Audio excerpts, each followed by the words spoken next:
guys, let's get into the Black History fact of today. We're going to be talking about Charles Richard Drew, okay? He is the father of blood plasma preservation. So let's get into this man's work, okay? So born June 3rd, 1904, he died April 1st, 1950. He is one of the world's most impactful surgeons, educators, and innovators. Charles Drew invented a safe way to store, process, and transport blood plasma. His work not only saved lives during World War II, but it also revolutionized blood plasma storage through the process of blood banking and continued to save lives today. Drew was born in Washington, D.C. in 1904. His desire to pursue a degree in medicine was influenced by the experience of losing his sister to tuberculosis.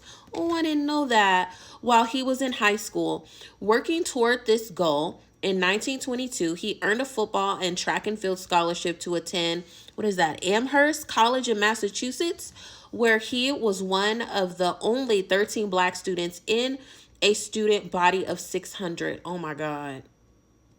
I know how that feels to be a minority in a predominantly white school. That was my middle school and high school years. Okay, let's get into it. At McGill, Drew immediately distinguished himself, winning the J. Francis Williams Prize in Medicine and the annual Scholarship Prize in Neural Anatomy, working on the McGill Medical Journal, and being elected to the Medical Honor Society Alpha Omega Alpha. He completed his medical and master's of surgery degrees in 1933. During his internship and residency at Royal Victoria Hospital in Montreal General Hospital, Drew studied issues related to blood transfusions or the process of transferring blood through intravenous line IV. Continuing his research in this area, he earned a Rockefeller Fellowship in 1938 and pursued a doctorate at Columbia University, where he began working with physician John Scribner. Sorry if I'm messing that up. Together, Drew and Scribner conducted extensive research in blood preservation and fluid replacement and developed a trial blood bank. Drew's 1940 doctoral thesis, Banked Blood, a study in blood preservation, cemented his status as an expert in the developing field. So Drew's breakthroughs in blood preservations occurred at a critical time as World War II was ongoing in Europe, and Great Britain needed large amounts of blood and plasma to treat its wounded soldiers.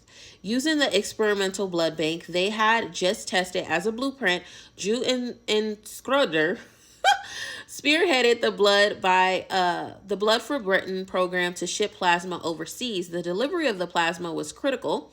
Blood contains two primary components: red blood cells that carry oxygen throughout the body, and plasma, which is primarily water mixed with proteins and electrolytes.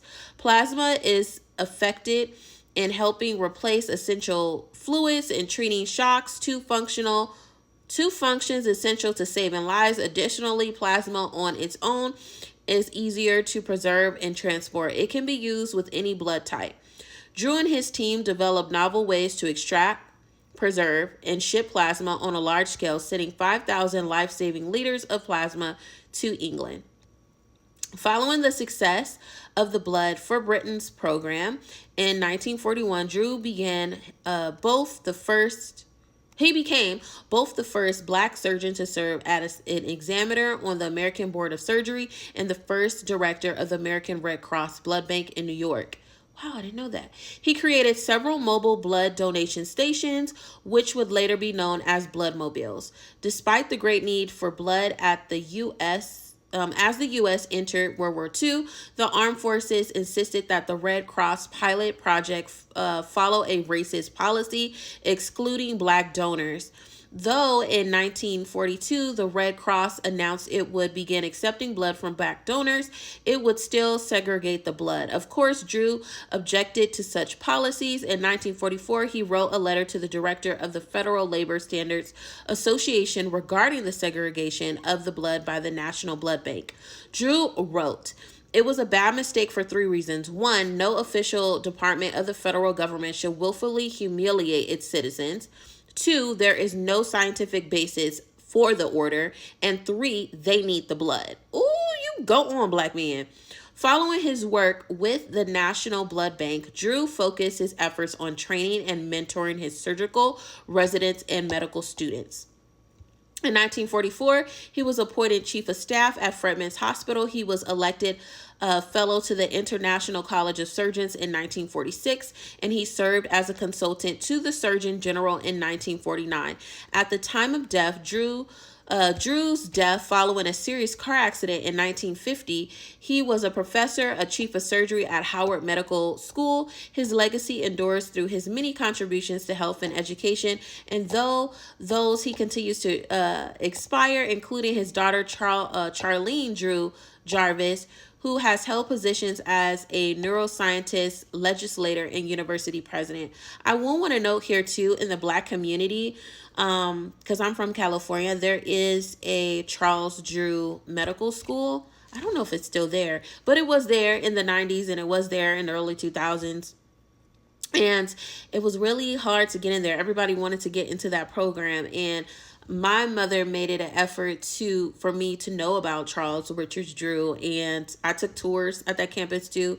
It was just a really good statement, and I love the fact that he stood up. He was like, then on top of that, how are you going to say that to the man, and the man is black, the man that developed this in the first place for you guys to have that, and you want to discriminate against his people? That's crazy to me. But we do live in America. Shout out to his legacy, and let's support more black people in the medical field and in various fields, period. Okay?